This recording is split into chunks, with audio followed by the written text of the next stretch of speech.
Simon & Schuster Audio presents A Hell of a Storm, The Battle for Kansas, The End of Compromise, and the Coming of the Civil War, by David S. Brown. Read by Jacques Roy. For my family. We are playing for a mighty stake. If we win, we carry slavery to the Pacific Ocean. If we fail, we lose all the territories. The game must be played boldly. Missouri Senator David Rice Atchison, 1855. Introduction. Right from wrong. It is wrong letting slavery into Kansas and Nebraska. Abraham Lincoln, 1854. Among historians, a handful of critical dates are said to convey much of the American experience.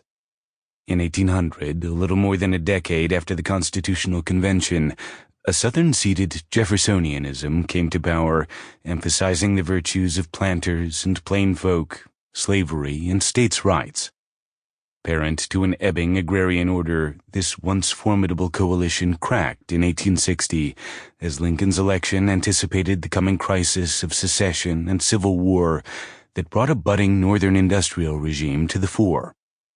Its congressional protectors, who would be praised in friendly Gilded Age newspapers as the Grand Old Party, ruled over a growing republic compromised by casual political corruption, coercive labor practices, and enormous concentrations of top-end wealth. In time, these mounting ills earned the enmity of reform-minded populists and progressives who challenged its legitimacy, only to see in the 1896 election of William McKinley robber baron rule sink into the next century.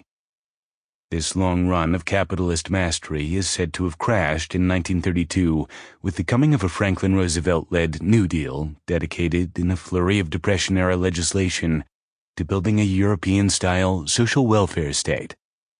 But then came 1968, cultural upheaval, a widening racial divide, and an unpopular war in Vietnam upended the new liberalism and gave way, finally, to a new conservatism, emblematized in the 1980 rise of Ronald Reagan.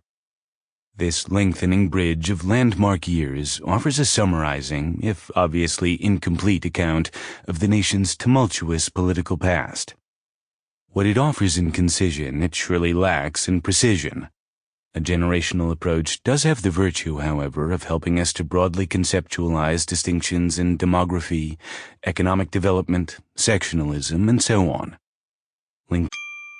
Sample complete. Ready to continue?